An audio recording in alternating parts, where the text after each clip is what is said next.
Você chegou e a gente estava escutando aqui da Juju, justamente, um pouquinho do início da história dela, de como que ela teve contato, de que fonte que ela bebeu para desenvolver a prática da incorporação. E aí a gente gostaria de ouvir o mesmo de você. Como que foi o seu início de processo da incorporação na sua vida pagã, quais foram as fontes que você bebeu, enfim, a sua história em relação à incorporação, como que começou?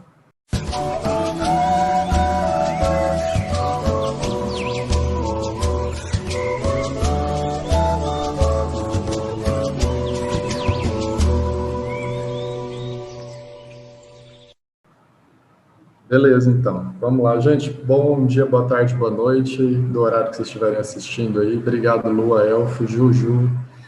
Oi, oi. Desculpa também a demora, porque deu um BO elétrico aqui no bairro e eu estava aqui até agora sem energia. Mas vamos lá. Como que começou para mim, Elfo? Eu comecei na bruxaria mesmo, né? Comecei na bruxaria mesmo, não foi em nenhum outro caminho. Eu nunca tive nenhuma experiência em nenhuma religião de matriz africana, nem na Umbanda, nem no Candomblé, nunca tive nenhum treinamento. Só que eu sempre soube, pela parte de estudos teóricos, que existia isso dentro das bruxarias da vida, né? Não só na Europa, mas ameríndios, africanos, asiáticos, toda essa galera aí do mundo todo que teve espiritualidade, teve contato com esse processo. Então, a gente já começa por aí. Eu acho que uma das coisas, quando a gente jogou o tema, né, eu falei, não, eu quero participar, porque apesar de o meu processo pessoal, da técnica em si, difere um pouco da terminologia de tanto canalização, de tanto de incorporação, mas eu também quero jogar essa discussão para a gente perceber o quão racista é o discurso do nosso meio pagão na abordagem do tema. Porque qual que é a nossa visão aqui dentro do Brasil sobre o processo? É de matriz africana. Então, por que aqui a gente tem toda uma problemática, assim, se qualquer pessoa expressa, porque isso é um nível de mediunidade, vamos começar por aí, né? Vamos para a galera entender. Existem diversos níveis de mediunidade. Tem gente que escuta, tem gente que vê, tem gente que ouve, tem gente que incorpora, né? E aí, ao longo do meu processo de treinamento, eu descobri que a minha mediunidade é essa da incorporação, que se poderia ser traduzida da incorporação. Tanto que nas minhas canalizações, quase sempre as pessoas que passam com os deuses que eu canalizo, falam uma coisa muito marcante, assim, seus olhos mudam, sua boca muda, seu rosto inteiro muda. E quem passa por uma canalização, no termo técnico da canalização, que é aquela mais superficial, que ela vai mais pela parte mental do que pela parte, né, da terra mesmo, do aterramento no corpo, fala assim que não é tão profundo. E da maneira que eu fui treinado foi dentro da maneira da canalização. Mas por que comigo e com alguns outros iniciados da tradição, não são todos que têm esse mesmo nível de canalização, de mediunidade, né? Mas que para alguns se expressa desse jeito, né? A Neilian, por exemplo, eu sei que ela também tem isso. E aí, como que eu descobri que o nome era esse? Porque um dia eu frequentei para conhecer a Umbanda, né? E tenho amigos que são da Umbanda e eles bateram o olho em mim nos primeiros rituais. Ainda brinquei com a amiga, eu falei, menina, eu não sei o que está acontecendo, mas esse negócio aqui tá me dando vontade de dançar. Ele falou, não, tá. Aí a moça, a atendente lá do centro, no dia, ela falou assim, não, você claramente tem a mediunidade para incorporação. Aí eu fui entender melhor isso, porque que ele tinha essa facilidade tão grande na canalização, e que depois eu fui entendendo, né, as nuances e as profundidades disso. Então começou por aí, eu comecei na bruxaria. Então meu processo já foi com deuses, já foi com espíritos, já foi com runas, já foi com dragões, já foi com fadas, entendeu? Então, e é perigoso, você precisa ter treinamento, não é uma coisa assim, vou brincar de fazer isso na sua casa, não faça isso sem orientação, né, para quem está ouvindo a gente, não faça isso desacompanhado, né, especificamente em alguns caminhos de bruxaria tradicional, também existe a incorporação, né, especificamente com essa palavra, com esse nome, né, eu faço parte de uma tradição que é a Vanem, e lá na Vanem também tem processos parecidos, mas que não são tão frequentes, como outros caminhos de bruxaria tradicional.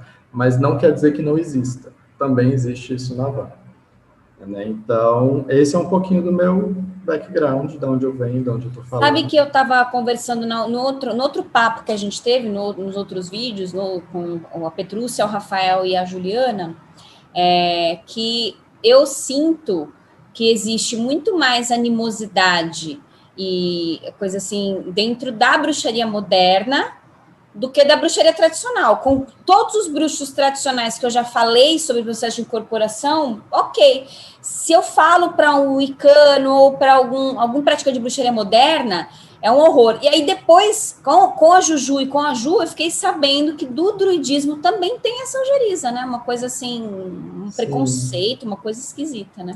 É bem legal você ter trazido a sua vivência a partir da própria bruxaria. Porque muitas pessoas perguntam para mim, eu sei que para a Lua também, que tem vontade de se desenvolver de uma maneira correta e séria nessas práticas, numa senda pagã. E assim, eu particularmente não sei quem eu indico. O que eu costumo orientar é busca algum terreiro de Umbanda que seja aberto, cujo sacerdote ou a sacerdotisa tenha abertura para a bruxaria, porque existe também algum preconceito realmente contra a palavra bruxa, né? Contra a ideia que essa palavra traz, porque é pouco realmente a gente saber de tradições pagãs brasileiras que ofereçam treinamento de desenvolvimento, vamos usar o termo mediúnico. Daqui a pouquinho, inclusive, a gente vai perguntar para vocês se vocês oferecem esse tipo de treinamento, como que isso se dá, porque eu tenho certeza que muita gente vai ser ajudada se souberem de fontes pagãs que possam as orientar. E trazendo para a gente, hoje a gente vai participar ativamente também com um pouco da nossa história. Lua Serena, como que foi a sua história? De onde você bebeu dessa fonte? Olha, eu só vou contar minha história se você me levar para sair. Tá bom, depois. Para sair não. E para sair não dá, pandemia. Para sair não dá, a gente toma um vinho depois. Tá bom, combinado. Bom, brevemente, assim, a minha história é muito parecida com a história de, acho que todo mundo que veio partilhando essas conversas. Eu brinco, assim, que a gente já nasce estranho, né? Então, eu já cresci, assim, fui uma criança muito esquisita, assim, né? Então, de sentir, ver... eu lembro de acordar, assim, eu acordava em desdobramento, eu estava assim na janela, eu lembro de muitas coisas, assim, muito estranha. Eu lembro muito das minha avó, minha tia-avó, minha mãe levando para benzer, porque eu tinha uns lances e tal. Então, isso sempre se deu. A primeira vez que eu tive um processo de incorporação, que eu brinco, né, uma incorporação espontânea, sem saber... foi um dia que foi um pastor evangélico na casa da minha avó. Ele foi lá para fazer um negócio, que tinha alguma coisa lá, e pá, eu não sei o que aconteceu comigo, porque eu também não lembro, eu tinha 13, 14 anos. O pastor nunca mais voltou lá, ela só sabe aí disso. falou que eu tinha que ir para a igreja, tal. Inclusive, eu frequentei essa igreja durante um tempo, e toda vez que eu estava lá naquela igreja, começavam uns lances, porque eles manjam, né, como fazer para puxar lá, pá, davam uns lances ali em mim. Mas eu era muito estranha, né? Então, obviamente, eu era sempre muito questionadora, então eu não conseguia, obviamente, me adaptar à igreja evangélica. Então, eu logo saí, com 15, 16 anos, eu saí da igreja e assim, só que a minha infância, ela também foi muito ligada a terreiros, né? Eu fui criada na periferia de São Paulo. E antes dessa invasão das igrejas evangélicas na periferia, era terreiro, a gente ia lá, festinha de Cosme e Damião, adorava, né? E não tinha essa coisa. Minha mãe falou, vai lá, filha, vamos lá. Eu adorava quando tinha, tipo, gíria de esquerda, que era o que eu mais gostava, não podia ver, né? Tinha aquela coisa, não pode, criança não pode. Eu já ficava pé da vida porque eu não podia, mas sempre tive muito de conversar com espíritos encarnados e tal. E assim foi, né? Assim foi. Quando eu cheguei na adolescência, conheci a bruxaria muito jovem, né? Então, 15, 16 anos já comecei. Então, eu mergulhei de cabeça na bruxaria, né? E essa parte da mediunidade ficou só, assim, nos eventos esquisitos que aconteciam, tipo, o que a Juju foi trazendo, tipo, rolava uns lances, assim, de repente rolavam uns negócios. E eu comecei a praticar bruxaria, a praticar o paganismo, e fui.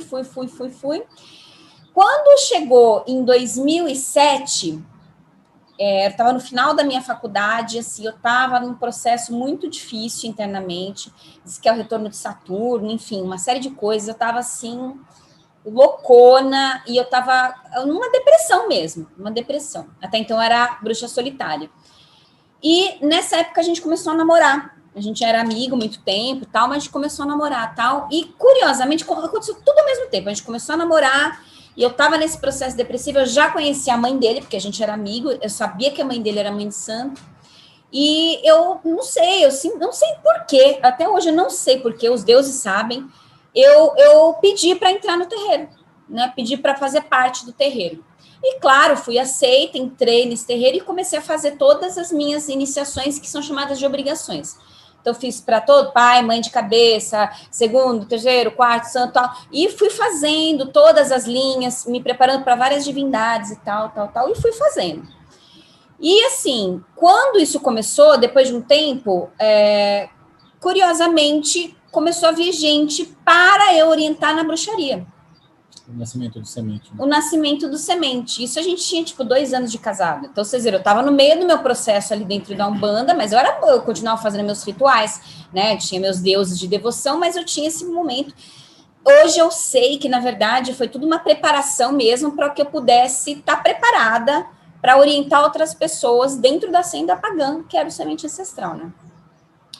E aí, no semente, no início, não tinha isso. Não tinha. Era prática mesmo, como, né, de um clã de bruxaria. Só que a gente tinha, né, na nossa prática, a gente tinha. E aí isso foi, e assim, hoje eu vejo vários sinais, né, vários sinais que os deuses, as entidades já estavam falando que, então, vai rolar uns lances aí e tal. Até que chegou, não lembro quando que isso aconteceu, mas eu acho que foi quando eu fiz a minha primeira iniciada. Foi depois disso, porque dentro do meu processo, assim, você se torna uma iniciadora quando você inicia efetivamente alguém, né? Então, quando eu iniciei a minha primeira iniciada, ali alguma coisa mudou ali, e aí isso começou a se inserir. E aí se insere de uma determinada forma, que depois eu conto para vocês na segunda parte. A minha história foi muito disso, assim, foi uma coisa que sempre existiu. A Umbanda, a despeito de todo o preconceito e racismo que existe, foi o que me levantou e que me deixou preparada para que eu pudesse ser realmente uma bruxa e, nesse caso, uma sacerdotisa mesmo. E para você?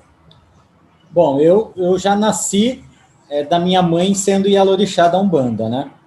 Ela já era mãe de santo quando eu nasci, ela concluiu as obrigações dela e as iniciações dela e a coroação dela grávida de mim, né? Pelo que ela conta.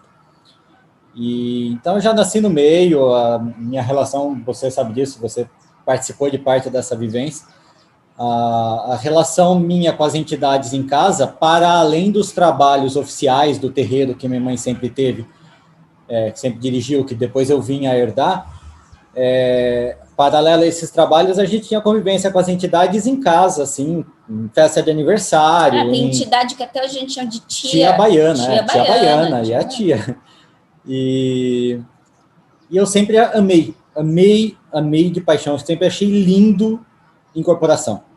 Para mim, até hoje, a incorporação ela é uma das formas mais humildes de trabalho que existe, da pessoa entregar o seu veículo físico, sua energia vital, porque entrega, é mascado, né, como a Ju trouxe antes, a gente é mascado, é estafante, porque a gente gasta da nossa energia vital, e a gente entrega isso para que um outro espírito possa desenvolver algum trabalho que tenha para desenvolver. Eu sempre achei isso o máximo. Eu sempre, desde pivete, sonhava em um dia incorporar. E qual não foi o meu... pulando algumas etapas, ainda comecei minhas obrigações, minhas iniciações no final da década de 90, quando eu estava terminando a faculdade, porque a tradição da minha mãe é a mesma que a Ju vivenciou, né, só depois de ser maior de idade. E minha mãe ainda, acredito que por ser mãe, foi depois da faculdade, para nada interferir no caminho. Exatamente, né? A mãe de santo ser mãe de sangue, a interferência não tem como. E, enfim, comecei minhas preparações, minhas obrigações, e nada de incorporar.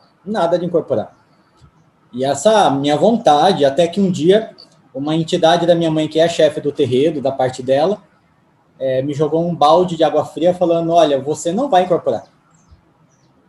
Assim, tapa na cara, você não vai incorporar. Aí foi um caos para mim na época e tal, mas o que aconteceu? Eu continuei, falei, bom, não vou incorporar, mas isso não muda quem eu sou. Não muda os trabalhos. Na época, eu já fazia parte da bruxaria, já tinha vivência na bruxaria. Eu comecei na bruxaria aí com meus 13, 14 anos de idade. Já tinha minhas práticas, já praticava ritual, já fazia parte de milhões de ordens místicas e ocultistas diferentes. Falei, ok, é uma pena, mas vamos continuar, né? Vamos focar, então, naquilo que me cabe. E comecei a me desenvolver em outras formas de trabalho espiritual. Até que um dia eu fui convidado por um grupo de Guarulhos, um grupo esotérico de Guarulhos, para eu desenvolver um ritual xamânico com eles. E eu fui lá para Guarulhos, fui com o meu tamborzinho, eu confeccionei num transe meu, eu confeccionei um tambor numa cabaça, do jeito que me veio na cabeça, e veio, eu confeccionei, né? E fui nesse trabalho, e eu sei, assim, eu fiquei consciente o tempo todo, eu sou um médium 200% consciente até hoje, mas eu sei que no dia, desenvolvi o ritual e eu despiroquei no dia. Foi muito forte, foi muito intenso, foi muito, muito, muito. Quando eu voltei no dia seguinte, eu morava com a minha mãe na época, a minha mãe falou, Herman, a tia Baiana pediu para te perguntar, não sei porquê, mas ela pediu para te perguntar se agora, finalmente, você sabe como é uma incorporação. Aí foi outro choque, né? Porque eu falei, como assim? Eu incorporei, eu nem sabia que eu estava incorporando, eu nem podia aproveitar o momento, não, foi tirado esse prazer de mim. Minha primeira incorporação, eu nem sabia que eu estava incorporando. Eu só sei que eu despiroquei, eu deixei a energia, eu escutava o som da minha voz ecoando no meio do mar. Hoje, eu analisando, eu falo, não, você foi idiota, na verdade, porque não tinha como ser material o que você estava vivenciando naquela hora. Mas na hora que eu estava vivendo, não sei de nada. Enfim, esta primeira incorporação, ela ocorreu comigo depois de mais de 7 anos de preparo. Eu costumo dizer que eu sou médium de incorporação por teimosia. Foi por pura teimosia que eu me desenvolvi na incorporação. A minha mãe, as entidades falam que eu não sei do que eu estou falando, que eles que sabem. Eu não duvido disso, eu tenho certeza que eles que sabem. Mas a partir daí, então, houve um período intenso de desenvolvimento. Meu desenvolvimento não ocorreu, apesar de família umbandista, mas na época minha mãe, a Lua sabe disso também, minha mãe, por motivos de saúde, não tinha mais o terreiro ativo. Só tinha gente, assim, né? Fazia ritual de festa de São Paulo de Damião, coisinhas muito poucas, porque a saúde dela não permitia, ela continuava incorporando, mas muito pouco. Então, meu desenvolvimento, ele se deu na casa da minha mãe, principalmente. Em doses homeopáticas. Em doses homeopáticas, teve um preto velho que trabalhou comigo, que já se despediu, que por 1 ano, mais ou menos, ele incorporou todos os dias. Isso aconteceu no nosso primeiro ano de casado. Por isso que eu falo assim, aconteceu muito junto. Assim. E o nosso processo acabou ocorrendo também muito junto. Eu acho que eu estava esperando ela para poder começar a incorporar. Então, foi 1 ano incorporando todos os dias. Assim, e isso me ajudou muito na minha afirmação, no meu desenvolvimento. E depois não parou mais, né? Em 2014, eu vim a ser coroado pai de santo, babalorixá do terreiro, herdei o terreiro da minha mãe. E aí comecei... Então, e ao contrário do que muita gente acha e fala, né, porque tem umas línguas bem maldosas, quando isso começou no Semente, ele foi contra. Sim.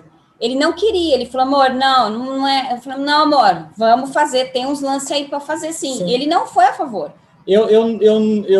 Para mim, na minha vida... Não que ele, deixa eu falar assim, não que ele seja contra incorporação em sendas pagãs, mas ele não queria isso. Ele falou, não, uma coisa é uma coisa, outra coisa é outra coisa. Não que não houvesse, mas ele teve um momento de não querer por medo das pessoas misturarem as coisas. Essa é a grande realidade, né? Dos filhos, começar a misturar. Tanto que, por conta disso, existe uma regra dentro do Semente, dentro do terreiro, que é, se você você buscou o Semente ancestral, você quer buscar um sacerdócio dentro da nossa senda, então você não vai ser treinado no terreiro. Se você é do terreiro, você não vai ser treinado lá. Agora, vai ter um momento em que pode? Sim, tem um momento em que pode. Quando você já tiver avançado num caminho, Aí, se assim for, e o teu coração disser, aí você vai. Então, o medo dele era de ter uma mistura, até que a gente conversando, a gente acabou entendendo assim, não, peraí, dá para a gente fazer colocando algumas regras nesse sentido, né? Bom, vocês têm a mesma vivência que eu, no sentido de trabalhar questões de incorporação dentro do paganismo, e vocês sabem o quanto de ataque que a gente leva. A Lua sempre foi muito mais pública do que eu. Ela sempre, desde muito tempo, né? E eu sabia também o quanto isso também ia atingi-la. Sim, é verdade, né? Verdade. O quanto que ia atingi-la, porque minha imagem nunca foi público, e sempre fui do interior, nunca tive essa convivência, né? Então, o que falavam, o que continuam falando de mim, para mim, é verdade que nunca me interferi em nada. Mas eu sei que ela morava em São Paulo, ela estava junto com o povo sempre na época, né? Então, eu sabia que, como ocorreu, que ia haver julgamentos em relação ao semente, de falar que, na verdade, era uma grande mistureba. Que a gente fazia o icumba. E foi uma intenção também de protegê-la e de proteger os filhos, né? Sim. Porque a gente já clássico, né? Oi?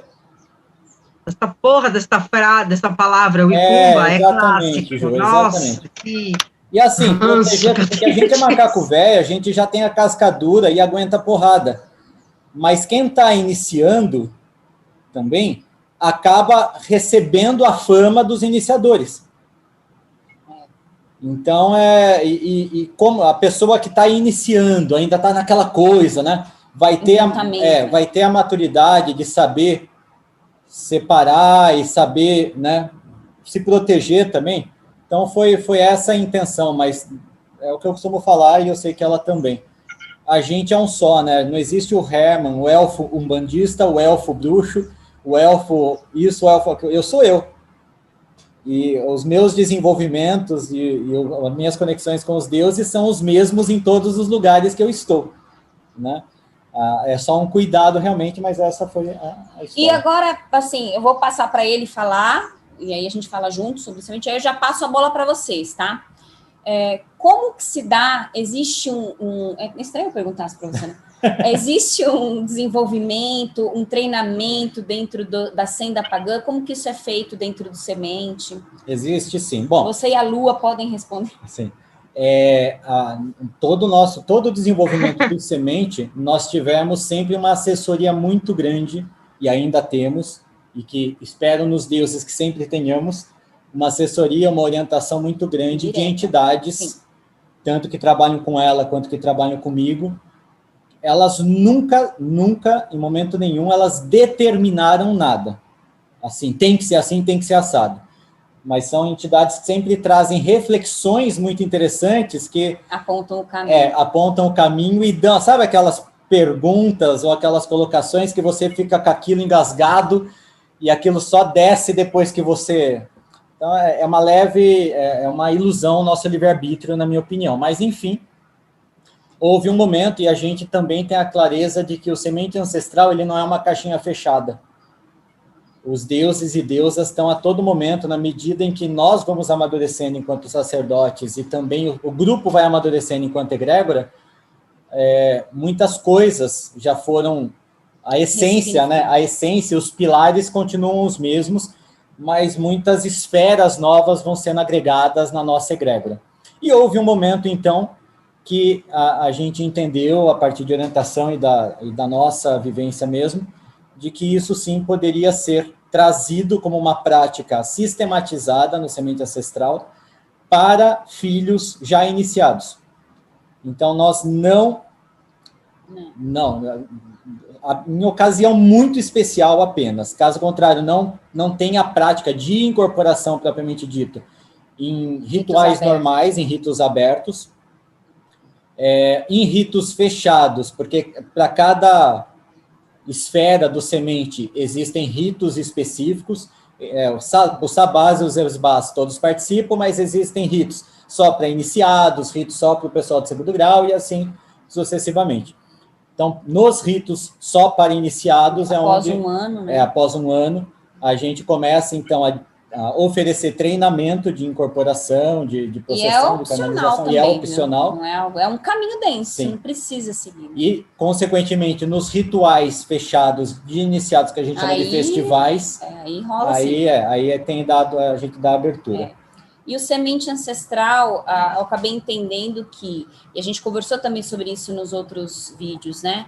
E eu quero também saber a opinião de vocês, como é que funciona para vocês, mas a gente entende, assim, o semente ancestral, ele tem uma questão muito importante sobre ancestralidade.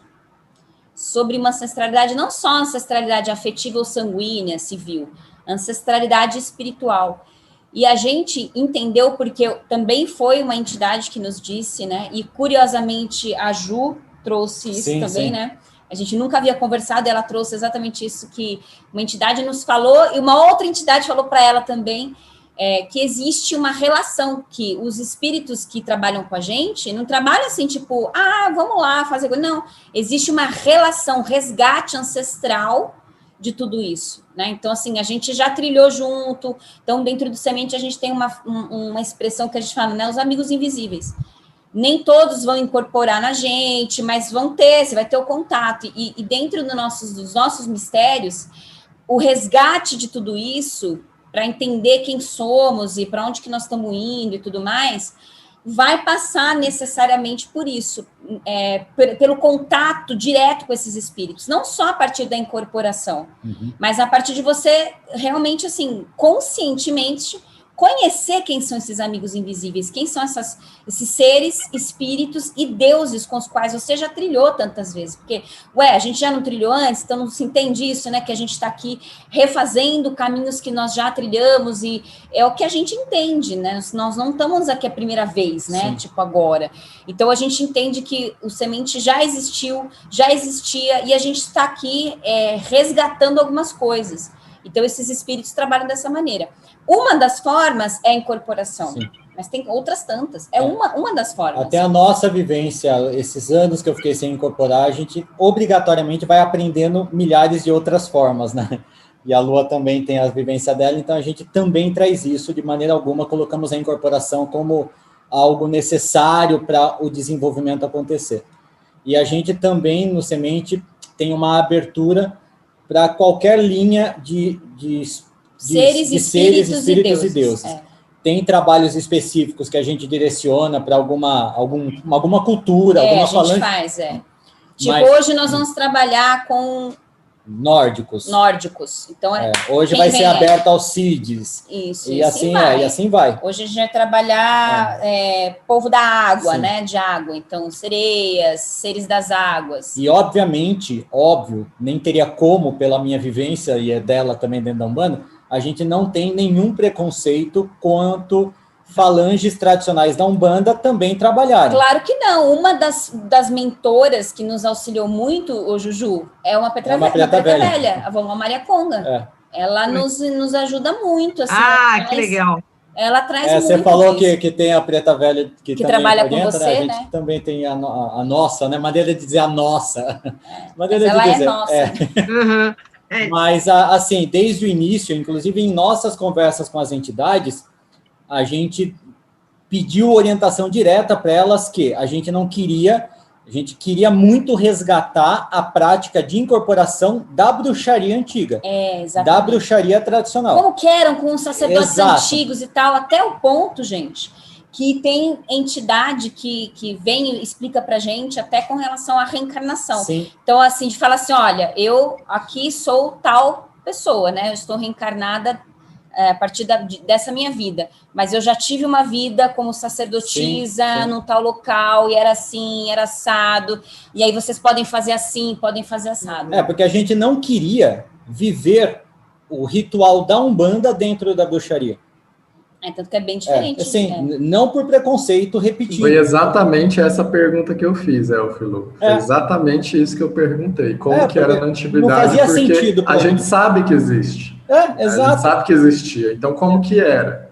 Foi Sim. muito disso que eu perguntei também. E tem uma coisa que a gente fala assim, se você não pergunta, você não ganha a resposta. Eu já escutei isso, Alex. Às vezes os deuses falam, mas você não me perguntou, como é que eu vou te falar? Olha, aí você fica com aquela cara assim, né? E aí eu aprendi. Cara. Aí eu aprendi a ser aquele aluno chato, eu pergunto tudo. Eu já cansei de escutar isso, então eu sou o cara mais chato que tem com eles. Eu acho que os deuses, às vezes, tapam o ouvido e falam, não quero, fica quieto um pouquinho, para de perguntar. Mas a partir daí, que com certeza a gente começou a fazer a pergunta eles foram direcionando. E enfim, nisso sim. E tá rolando, agora não tá rolando por causa da pandemia, mas assim, é o que rola, o pessoal fica desesperado, né? Porque eles querem trabalhar, e é assim que a gente faz. E aí a gente não tem, assim, em termos práticos, né? A gente não tem, assim, como num terreiro, porque, por exemplo, todo mundo vem para cá para fazer os ritos, e tem iniciado que é de outra cidade, que é de longe, então não dá para você fazer, tipo, toda semana, a gente até gostaria, mas não dá para você terreiro, fazer, né? Não dá. A nossa rotina não permite. Não, então o que a gente faz? A gente geralmente tem, no dia seguinte de algum sabá, de algum festival, então assim, tipo, todos os rituais a gente faz no sábado por causa do pessoal que trabalha e tal. Então, tem o ritual, assim, por exemplo, vamos ter o próximo sabá nosso, Promessa da Escuridão, que a gente chama. Vamos ter o sabá no sábado, no domingo de manhã a gente tem a DM, né? O desenvolvimento mediúnico, com quem faz o desenvolvimento mediúnico, porque não dá para ser assim periódico. Sim. Até no terreiro, viu, gente? Os filhos de fé da casa, para entrar ele já sabe, olha, a rotina do Elfo e da Lu é louca e não dá para ter trabalho toda semana, simplesmente não cabe na nossa agenda. Então a gente tem um encontro por mês de desenvolvimento mediúnico e um encontro por mês de estudo e atendimento ao público. É o que é possível na nossa vida. Mais do que isso, a gente fica louco. E os desenvolvimentos mediúnicos também, ao contrário do que as pessoas possam pensar, uma coisa é o que acontece dentro do terreiro, que vai seguir os ritos tradicionais do terreiro. Sim. E não acontece ao mesmo tempo, obviamente, que os rituais do semente, que é completamente diferente. Sim, então, distintos. vai fazer um desenvolvimento mediúnico do semente e vocês vestem branco? Não. Na verdade, a gente veste preto. Essa é a grande realidade. A gente veste uma roupa toda preta, uma legging preta e uma camiseta, porque essa coisa de todo, né? A gente deixa para ficar lindo nos ritos em honra. Ali para trabalhar mesmo tem que ser uma calça legging, pé no chão. Quanto mais parafernália na hora de incorporar, pior né? Então... E com vocês? Juju, como é que funciona? Sim, nossa, tem que ser roupa de batalha. Gente, essa coisa da parafernália, eu tenho que contar. Uma vez eu estava canalizado de túnica, joia e tudo mais, e aí veio o Fra e saiu arrancando tudo. Eu falei, você não vai me deixar pelado aqui no meio do povo, não, né? Pelo amor de Deus. Sensacional. É muito isso. Você acha que a roupa vai... Aquelas mangas anjo, né? Nossa. Não, saiu arrancando tudo. Saiu arrancando tudo. Falei, peraí, você não vai me deixar. Incorporação e glamour. Era um rito com convidado, assim, gente que não sabe. Então não dava. Eu descobri, Alex, que até por isso que no candomblé a incorporação ela ocorre num quartinho separado, aí incorporado a divindade é vestida para depois ir para o público. Porque incorporar vestido, o glamour vai todo. Nossa, vai embora. Pode falar, Ju. Faz a pergunta. Sim. Aí, Ju, dando continuidade, então, a conversa vai ficando tão à vontade que a gente esquece do protocolo, né?